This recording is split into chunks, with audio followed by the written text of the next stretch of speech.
Hello friends, कैसे आप सब? होप सब अच्छे होंगे। तो देखिए अपना फर्स्ट क्वेश्चन क्या दे रखा है इसने, क्या दिया हम, an infinite cyclic group has. तो देखिए इसमें क्या बोला कि एक इनफाइनाइट साइक्लिक ग्रुप के पास क्या होगा, an element of order two, only one generator, only two generator, infinitely many generator. तो जैसे ही आपको बोल दिया कि जैसे इसने बोला कि infinite plus cyclic, infinite plus cyclic, तो ये दिमाग में होना चाहिए कि हम ये कर चुके हैं। इसका मतलब है कि जेड की बात कर रहे हैं। क्या है? Z set of integer. क्या मतलब? सेट ऑफ इंटीजर इसकी बात कर रहे हैं। तो अगर हमें ये पता है कि सेट ऑफ इंटीजर है तो इसके, और ये इसने कहा है कि an element of order two, only one generator, only two generator, तो बाकी तो देखा जाएगा, लेकिन जो श्योरिटी उसके बारे में बात करते हैं। तो जो ये जेड है ना, इसके पास दो जनरेटर होते हैं। कौन कौन से? Two generator. कौन से? वन और -1। ठीक है। तो हम इसके बारे में अपनी श्योरिटी हमें, ठीक है। तो कौन क्या कितने जनरेटर होते हैं एग्जैक्टली? अगर इनफाइनाइट साइक्लिक ग्रुप है तो उसके पास सिर्फ दो जनरेटर होते हैं। जैसे हमने, और इनफाइनाइट साइक्लिक ग्रुप का नाम आते ही हम set of integer, sorry, infinite cyclic group का नाम आते ही हम सेट ऑफ इंटीजर की बात करेंगे। ठीक है। तो फिर कौन सा ऑप्शन होगा guys? C option is the correct answer. ठीक है। तो नेक्स्ट गाइस दूसरा क्वेश्चन देखें। इसने क्या कहा? इसने कहा कि if G is a finite group, G कोई finite group and order of a denote the, o of a denote the order of a, ठीक है, for any m belong to Z such that. देखिए ये कह रहे हैं कि कोई ग्रुप दे रखा है फाइनाइट, ठीक है, इसका मतलब उसका ऑर्डर फाइनाइट है। तो फिर कह रहा है कि order of a denote the group of a, o a के ऑर्डर को डिनोट कर रहा है ये ओ ए, ठीक है। अब ये कह रहा है कि अब जो चार कंडीशन दे रही है हमें ये देखना है कि ऑर्डर ऑफ ए की power m equal to order of a, order of a की power m less than equal to order of a, order of a की power m greater than order of a. ये क्या बला है? ये कुछ बला नहीं है। अब देखिए एक कंडीशन तो अगर मैं बात करूं, मान लिया इसने बोला कि इसका मतलब है ऑर्डर ऑफ ए, ठीक है। तो और दूसरा मैंने ले लिया ऑर्डर ऑफ ए की पावर एम। मान लिया मैंने, इसने एम ये कहा इंटीजर से बिलोंग करा, मान लिया मैंने m1 ले लिया, तो क्या हो जाएगा? Order of a equal to order of a की पावर m। ठीक है। ठीक है। तो मेरा फर्स्ट केस तो होल्ड हो गया। अभी लेस देन इक्वल टू वाली स्टोरी और देख लेते हैं थोड़ा। अब गाइज अगर हमें, आपको ध्यान हो, हमने क्वेश्चन किया था कि जैसे ऑर्डर ऑफ ए मेरे को दे रखा था 12। देखिए गाइज, मैं ध्यान से देखिए, मैं जो बोल रही हूँ उस पर ध्यान देना है, कि फिर बोलोगे कि 12 कहाँ से आया, इसमें तो 12 है ही नहीं। मैं एग्जाम्पल ले रही हूँ। उसमें ऑर्डर ऑफ ए 12 था और हमें ऑर्डर ऑफ ए की पावर, मान लिया 8 का ऑर्डर निकालना था, ठीक है। ये वही हो गया ना ए की पावर एम का। तो अब मैं देखिए इसमें देखती मैं, जब मेरा क्या है कि ए की पावर 12 मेरा आइडेंटिटी था, फिर मेरा ए की पावर 22 आइडेंटिटी हो गया, तो फिर इसके बाद मैंने क्या किया, ए की पावर 8 की 3 आइडेंटिटी, ठीक है। तो अब मैं जो प्रूव करना चाह रही हूँ उसको देखना है। हम यहाँ ऑर्डर ऑफ ए, यहाँ ऑर्डर ऑफ ए तो कितना है? 12 है, ठीक है। और ऑर्डर ऑफ ए की पावर एम, मतलब ऑर्डर ऑफ ए की पावर 8 कितना है? 3, ठीक है। तो कौन सा बड़ा हुआ? ऑर्डर ऑफ ए बड़ा हुआ।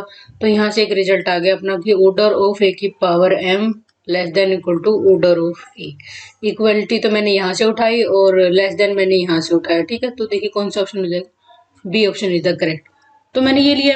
वैसे तो अगर मैं समझाती क्या आपको समझ में आती कि लेस देन कैसे होगा, लेकिन मैंने जैसे ये एग्जाम्पल हम कर चुके हैं, तो इस एग्जाम्पल से मैंने लिया कि इसमें दे रखा था कि ऑर्डर 12 दे रखा था और ऑर्डर ऑफ ए की पावर 8 निकालना था।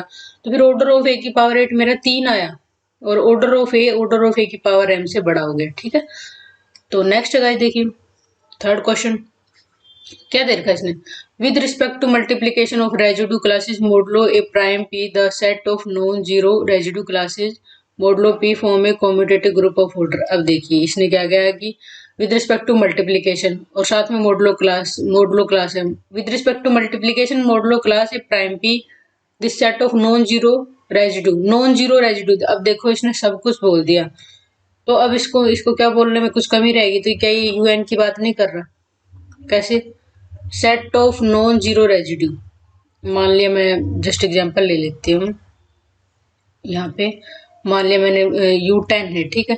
Set of non zero residue, ठीक है, 1 3 7 9 है। दूसरा क्या है कि ये अंडर मल्टीप्लीकेशन मॉडुलो क्लास 10 हो गया। ठीक है, ये मैंने जस्ट एग्जांपल बताया आपको। और इसने ये कहा कि मैं ये कहना चाह रही हूँ कि मैंने un कैसे पहचाना। मैंने un इसलिए पहचाना, इसने बोला with respect to multiplication, multiplication भी है ये प्राइम पी अभी करेंगे इसका set of non zero residue. Set of non zero residue मतलब उसमें नॉन जीरो एलिमेंट नहीं होंगे, सॉरी जीरो एलिमेंट नहीं होगा उसमें अंडर मल्टीप्लीकेशन। ठीक है, modulo P form a commutative group. हाँ, ये कॉम्यूटेटिव ग्रुप भी बना रहा है। ये मेरा क्या है कि जब भी मेरा 10 है, 10 तो प्राइम नहीं है लेकिन फिर भी मेरा क्या कॉम्यूटेटिव ग्रुप भी बना रहा है। कोई इशू नहीं है कि मैं 3 को 7 से करूं या फिर 7 को 3 से करूं, कोई प्रॉब्लम नहीं है। ठीक है, तो अब इस पे आते बात। इसका मतलब है ये यूपी की बात कर रहे हैं, यूपी की बात कर रहे हैं यहाँ पे, क्योंकि अंडर मल्टीप्लीकेशन है, मॉडुलो क्लास है तो और नॉन जीरो एलिमेंट का, तो इसका मतलब एक यूएन ही है यहाँ पे जो इस तरीके की प्रॉपर्टी शो करता है। दूसरा, अगर अंडर एडिशन होता नॉन जीरो नहीं होता तो फिर हम क्या जेडन भी ले सकते थे उस केस में तो। लेकिन यहाँ की बात करते हैं। अब मेरे को पता है कि इसका ऑर्डर निकालने का तरीका क्या होता है। ये कम्यूटेटिव ग्रुप तो बनाएगा ही, क्योंकि देखो ये यहाँ पे भी बना रहा है अपना, मैंने एग्जाम्पल से चेक कर लिया। तो इसका ऑर्डर निकालने का तरीका होता है कि जो यहाँ पे है ना वो फाई ऑफ पी। ठीक है, तो फिर क्या होगा, फाई ऑफ पी क्या होता है, ये प्राइम है तो इसका हम डायरेक्ट ले देते हैं पी की पावर, सॉरी पी माइनस 1, क्योंकि ये इलर फाई फंक्शन है तो खोलते तो ऐसे रहेगा। कौन सा ऑप्शन हो जाएगा, डी ऑप्शन। ठीक है, तो आपको ये समझना है कि दे क्या रखा है इसने, विद रिस्पेक्ट टू मल्टीप्लीकेशन दे रखा है, modulo prime P set of non zero residue classes modulo form commutative group of order. तो वही है, यूपी की बात कर रहा है। तो इसका ऑर्डर की मैं अगर बात करूं तो 5p होगा, p माइनस 1 इसमें एलिमेंट होगा। ठीक है, नेक्स्ट गाइस क्या दे रखा इसने। अब इसने बोला कि a homomorphism of a group into itself is called isomorphism, monomorphism, epimorphism, endomorphism. तो ये कह रहा है कि होमोमॉर्फिज्म दे रखी है, ठीक है, और सेम ग्रुप से सेम ग्रुप पे होमोमॉर्फिज्म। तो सेम ग्रुप से सेम ग्रुप पे होमोमॉर्फिज्म का मतलब ये है कि ये हमारा कौन सा हो जाएगा, एंडोमॉर्फिज्म होता है। डायरेक्ट हम कर चुके हैं ये चीजें। नेक्स्ट गाइस फिफ्थ क्वेश्चन क्या दे रखा है इसने, पांचों क्वेश्चन इसने दिया कि let R plus dot be a ring in which a square equal to a for all which then in correct statement of a b belong to R. तो गाइस ये जैसे ही हमें रिंग दे रखा है, ठीक है, रिंग दे रखा है। दूसरी बात इसने क्या दे रखा है कि इसके सारे एलिमेंट इस प्रॉपर्टी को होल्ड कर रहे हैं। अगर सारे एलिमेंट इस प्रॉपर्टी को होल्ड कर रहे हैं तो इसका मतलब क्या हो गया, बुलियन रिंग, बुलियन रिंग। ठीक है, बुलियन रिंग होगा। और हमें ये भी पता है कि अगर हम करेक्टरिस्टिक फाइंड आउट करें बुलियन रिंग की तो वो मेरी एग्जैक्टली 2 होती है। ठीक है, एग्जैक्टली 2 होती है। तो अब इसने पूछा है हमसे कि इनमें से कौन सी स्टेटमेंट इनकरेक्ट है। तो अगर मैं ऑप्शन ए ही उठाऊं, अगर मैं यहाँ पे ऑप्शन ए ही उठाऊं तो ऑप्शन ए जब मैं उठाऊंगी तो देखिए ए बी इक्वल टू 2va, क्या ये वाला 0 नहीं हो जाएगा। क्यों हो जाएगा, क्योंकि करेक्टरिस्टिक 2 है, करेक्टरिस्टिक 2 है। तो करेक्टरिस्टिक 2 होने का मतलब ये कि इसको डिवाइड करके क्या हो जाएगा, अपना 0 हो जाएगा ये तो। लेकिन ए बी की तो कोई गारंटी नहीं है ना कि ये 0 होगा, ए बी की कोई गारंटी नहीं है। क्या पता हो, एक केस में क्या पता ए बी इक्वल टू 0 हो जाए, लेकिन दूसरे केस में क्या है कि a b equal to non 0 हो जाए, क्योंकि इसने ए बी रिंग से उठा रखे। तो मेरी मर्जी में कोई भी तो ऐसे एलिमेंट उठा लो जिनकी मल्टीप्लाई क्या हो, 0 ना हो। ठीक है, तो कौन सा ऑप्शन हो गया अपना, हमने और हमें और चेक करने की जरूरत नहीं पड़ी, कौन सा ऑप्शन हो गया गाइस, ए ऑप्शन। कैसे हुआ कि हमें ये दे रखा कि बुलियन रिंग हो गया, ये इस प्रॉपर्टी को सेटिस्फाई करेंगे। दूसरी बात क्या है कि करेक्टरिस्टिक, अगर हमें पता है इसकी करेक्टरिस्टिक क्या होती है, 2 होती है। तो फिर 2 से डिवाइड करने के बाद मेरा क्या आ जाएगा, ए बी इक्वल टू क्या हो जाएगा, ए बी इक्वल टू 2ba। और 2ba मेरे को पता है कि क्या हो जाएगा अपना, ये 0 हो रहा है इधर से, लेकिन करेक्टरिस्टिक 2 की वजह से। लेकिन ए बी की कोई तसल्ली नहीं है, तो ए बी मेरा करेक्ट ऑप्शन, क्योंकि इसने इनकरेक्ट पूछा था तो मेरा ए ऑप्शन ही गलत है, तो इसलिए मैंने इसको दे दिया। मान लीजिए जैसे अगर मैं सी ऑप्शन की बात करूँ, जस्ट आपको ऐसे बता रही हूँ, जैसे सी ऑप्शन में हो गया तो इसने क्या दे दिया, ए प्लस ए इक्वल टू 0। तो फिर क्या हो जाएगा, ए ओ ए को 2a कर दूं इक्वल टू 0 हो जाएगा। क्यों, वही करेक्टरिस्टिक ऑफ आर कितनी है, 2 है, तो ये 0 हो ही जाएगा। तो मतलब ये करेक्ट स्टेटमेंट है, लेकिन इसने हमसे पूछा क्या है, इनकरेक्ट। तो इनकरेक्ट में तो अपना ए ऑप्शन आ गया, हमें ज्यादा करने की जरूरत ही नहीं पड़ेगी। ठीक है, तो नेक्स्ट देखिएगा, 6th क्वेश्चन। 6th क्वेश्चन में क्या दिया है, इस subgroup H of a group G is called a normal subgroup if and only if. एक सब ग्रुप एच है, उसको मैं क्या नॉर्मल सब ग्रुप कब बोलूंगी, कौन सी कंडीशन में बोलूंगी, A H equal to H A for all A belong to H है, ठीक है। दूसरा A H equal to H for all belong to G है, और A H A equal to H for all belong to A, ठीक है। तो लेकिन अब हमें देखिएगा, जो भी हम यहाँ पे एलिमेंट उठाते हैं तो कौन सा ऑप्शन हो जाएगा करेक्ट? B option. इसमें कैसे होता है कि अगर आप लोगों को ध्यान हो, हम नॉर्मल सब ग्रुप की जब डेफिनेशन करते हैं, G H G inverse equal to H for all G belong to G, ठीक है। और वही यहाँ पे क्या है, एक ही एंट्री है, ए है यहाँ पे, तो फिर क्या हो जाएगा, सभी ग्रुप से बिलोंग करने वाले, तो option B is the correct answer. Next question देखिएगा, number of element in the cyclic subgroup of Z30 generated by 25। ये कह रहा है कि जनरेटेड बाई 25 में कितने नंबर ऑफ साइक्लिक, ये कह रहा है कि number of element in cyclic group है मेरा जो 25 से जनरेट हो रहा है, उसमें कितने एलिमेंट होंगे।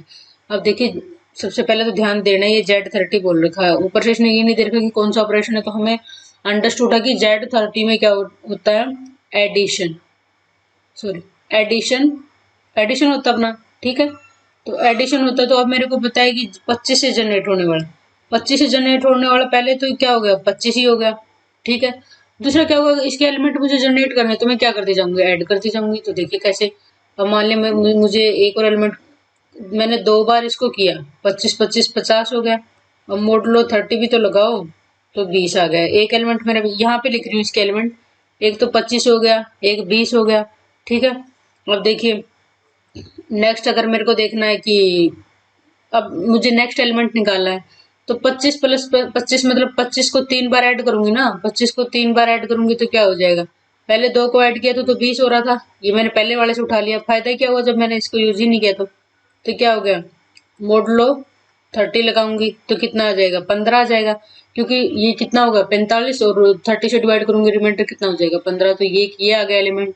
तो अब नेक्स्ट देखिए, 25 को मैं 4 बार ऐड करूंगी, तो 25 को 3 बार ऐड किया तो मेरा कितना आ रहा है, 15, 15 तो ये हो गया। और नेक्स्ट मैं फिर एक और 25 ऐड करूंगी तो कितना हो गया मेरा, मोडलो 30 है, तो देखिए कितना हो गया, 40, तो कितना बच गया 10, तो फिर ये अपना रिमाइंडर 10 बच गया, ये हो गया। अब चलेंगे कहाँ तक, जब तक ये रिपीट ना होना शुरू हो जाए। तो अब कितनी बार ऐड कर दिया मैंने, 4 बार ऐड कर दिया, अब 5 बार ऐड करूंगी, 25 प्लस 25 प्लस 25 प्लस 25 प्लस 25, ठीक है। तो अब जो 4 बार ऐड किया था वो तो 10 हो रहा है, यहाँ से उठाया मैंने पहले वाले से, और फिर एक बार और 25 ऐड कर दूंगी, तो फिर मोड लो क्या लगाऊंगी मैं, 30 लगाया तो मैंने क्या हो गया, ये कितना हो गया 35, तो कितना बच गया रिमाइंडर, तो ये 5 हो गया, ठीक है। अभी तो देखते हैं, रुको 1 मिनट, एक आध और देख लेते हैं क्या बनती है बात। नेक्स्ट मैंने उठाया, इसको 6 बार ऐड करूंगी, तो जब मैंने 5 बार ऐड किया था तो 5 हो गया, एक बार और ऐड कर दो कितना हो गया, मोड लो 30 लगाया तो कितना हो गया 0, क्योंकि ये भी 30 ही बन रहा है, तो एक 0 आ गया, ठीक है।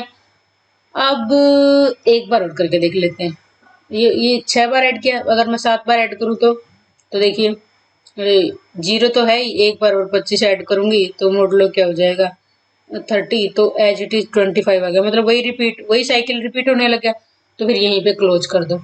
तो इसमें कौन कौन से एलिमेंट हो गए जनरेटेड बाई 25 से, एक तो ये देखना है कि ऑपरेशन कौन सा लगा रखा है, अंडर एडिशन है, और दूसरा ये देखना है कि जहां तक रिपीट हो रहे हैं तो फिर वहां तक जाएंगे, उसके आगे नहीं जाएंगे। 0 5 10 15 20 25 कितने हो गए, 1 2 3 4 5 6, तो कौन सा ऑप्शन होगा correct, C is the correct option, ठीक है। नेक्स्ट है गाइज 8वां क्वेश्चन, क्या दे रखा है इसमें, इसने ये दिया है roots of equation x square 5 plus 5 equal to 0 in the ring Z6। अब बात हो रही है Z6 की, ठीक है, तो Z6 की बात हो रही है, और हमें ये दे रखा है कि x square plus 5 equal to 0। तो अगर एक्स स्क्वायर इक्वल टू -5, ये तो दिख ही रहा है, फिर क्या हो जाएगा x equal to plus minus √5 iota, ठीक है।